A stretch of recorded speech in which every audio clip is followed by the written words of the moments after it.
adalah umum bahwa orang yang memiliki sesuatu tentu ingin merasakan nikmat dan manfaat dari sesuatu yang dimilikinya itu. Apa gunanya punya radio bagus kalau telinga tuli? Apa gunanya punya sepatu mahal kalau tidak punya kaki? Apa guna punya televisi berwarna, gambarnya terang kalau mata pun buta? Demikian juga iman. Apa arti iman itu kalau kita belum bisa merasakan nikmatnya, indahnya, manisnya iman? Orang yang merasakan manisnya iman, manis rasanya ketika dia sujud. Manis rasanya ketika dia berlapar dan berhaus melaksanakan ibadah puasa. Manis rasanya ketika dia harus menginfakkan sebagian dari harta yang dimilikinya. Manis ketika dia melaksanakan wukuf di padang Arafah, berhaji untuk Allah. Manis melaksanakan apapun yang menjadi tuntutan dari nilai imannya itu. Untuk bisa merasakan nikmatnya, manisnya, indahnya iman, Rasulullah sallallahu alaihi wasallam mengajarkan kepada kita salasun man kunna fihi wajada halawatal iman. Ada 3 perkara. Siapa yang mempunyai 3 hal ini, 3 perkara ini, ia akan bisa merasakan manisnya iman, indahnya iman, nikmatnya iman. Apa yang 3 itu? Pertama, ayyakuna Allah wa rasuluh ahabba ilaihi mimma siwahuma.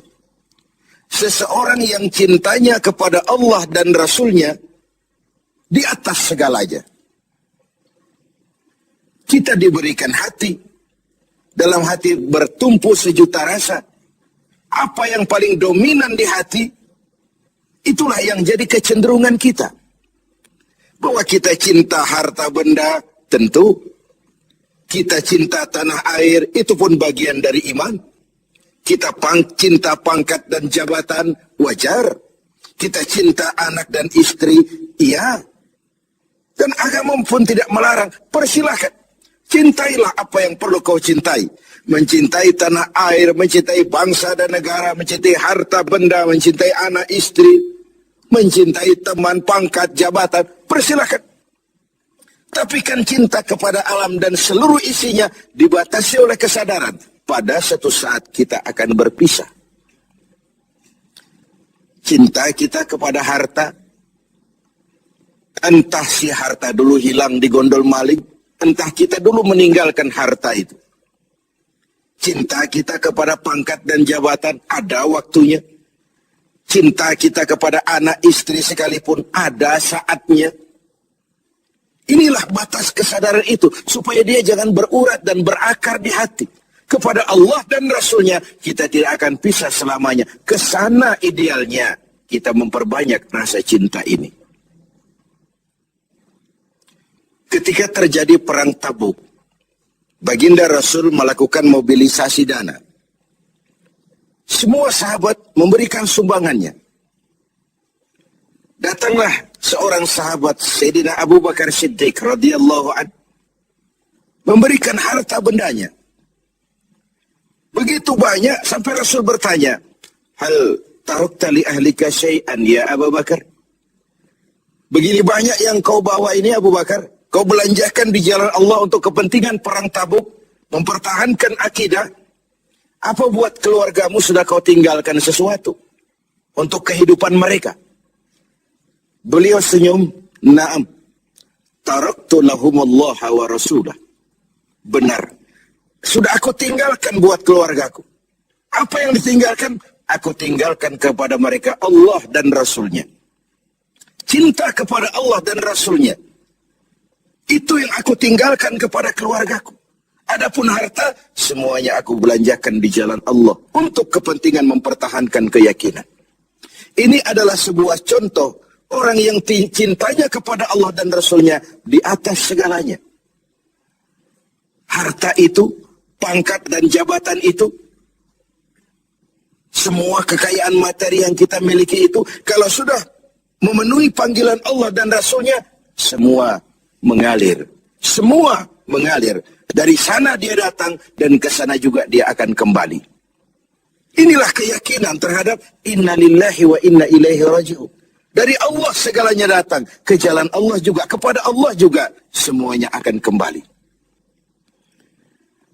Jadi kalau cinta ini sepenuhnya sudah kita gantungkan kepada alam dan isinya, cinta benar kita kepada pangkat dan jabatan, sehingga sulit melepaskannya, akhirnya terkena penyakit megalomania,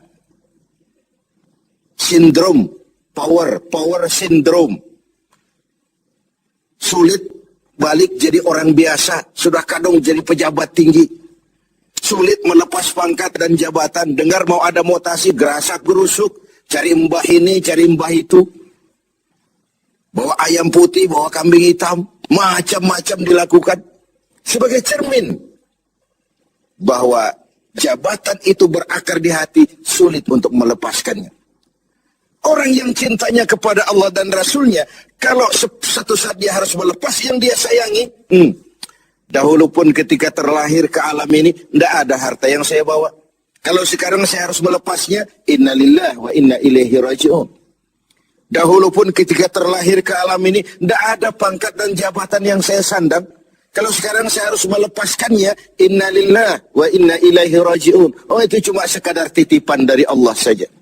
Disinilah lapang dadanya seorang mukmin ketika dia menempatkan cinta Allah dan Rasulnya di atas segalanya. Ini yang pertama.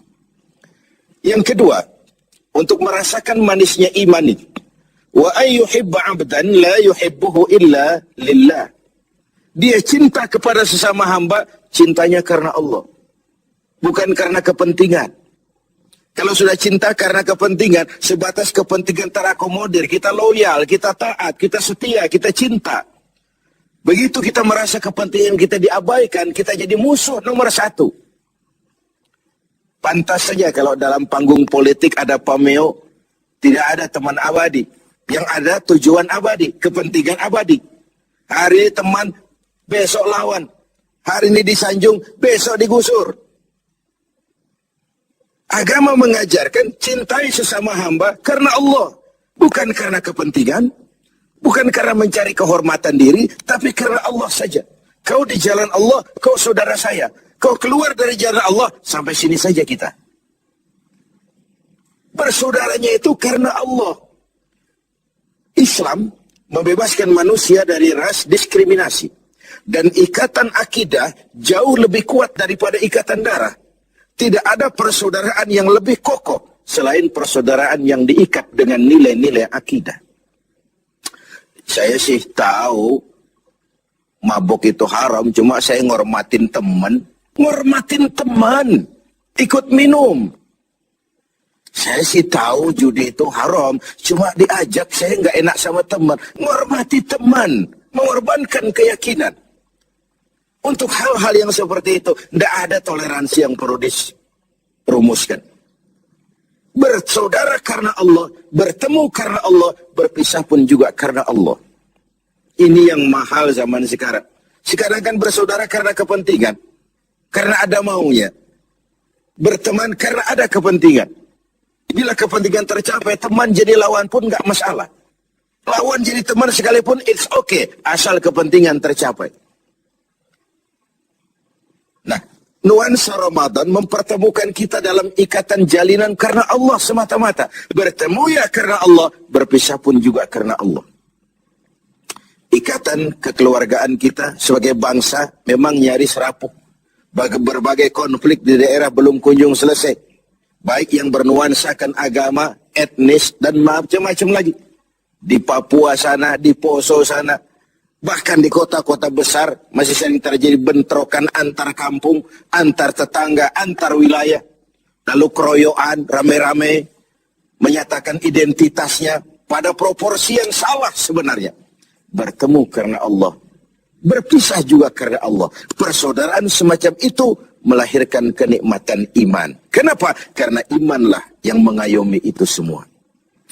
Yang ketiga terakhir, untuk bisa merasakan manisnya iman, wa ayyakraha ayyauda fil kufri ba'da idh anqazahu Allah minhu kama yakrahu ayyukzafa fin nar. Dia benci kekafiran, kebatilan, kezaliman, kemunkaran, ketidakadilan, maksiat. Setelah dia diselamatkan Allah dari hal-hal seperti itu. Sebagaimana dia tidak suka kepada neraka. Sebagaimana bencinya dia kepada neraka, begitulah dia membenci kebatilan, ketidakadilan, kezaliman. Tidak seorang pun di antara kita yang suka neraka. Jangankan lagi masuk, mendekat saja kita tidak kepengin. Seperti itulah harusnya sikap kita menghadapi kemunkaran, kebatilan, kezaliman, ketidakadilan. Bukankah Rasul mengisyaratkan, kalau kamu melihat kemunkaran, ubah itu dengan tangan. Kalau tidak mampu, dengan lidah. Kalau tidak sanggup, dalam hati. Setidaknya jangan join dengan kebatilan dan kemunkaran. Mengubah sebuah kemunkaran dengan tangan, itu simbol dari power. Siapa yang punya power? Penguasa. Tugas penguasa itu. Yang punya pasukan, punya senjata, punya dana, punya sistem, punya strategi untuk memberantas kemunkaran. Ada yang memberantas kemunkaran dengan lidah, dengan bicara. Para ulama, para mubalik, para kiai, para wakil-wakil rakyat di DPR sana. Mencegah yang munkar dengan lidah, bicara. Sampaikan apa yang menjadi aspirasi rakyat. Ada yang dalam hati saja, ini biasanya rakyat banyak. Bicara enggak didengar, kadang juga takut akibatnya, dalam hati saja. Setidaknya tidak join dengan yang namanya kemunkaran. Karena ketika yang ma'ruf berjalan, yang munkar juga berjalan, sama-sama berjalannya, lalu hukuman datang kepada yang munkar ini, yang ma'ruf pun akan terkena juga dampak dan akibatnya. Inilah makna pernyataan Quran, wattaqu fitnatan la tusibanna allazina zalamu minkum khassah. Takutlah musibah, bencana yang kalau datang tidak hanya menimpa orang-orang yang zalim di antara kamu, yang baik pun akan terkena juga dampaknya. Karena itu setiap kita mempunyai kewajiban moral untuk menjaga kemaslahatan umum secara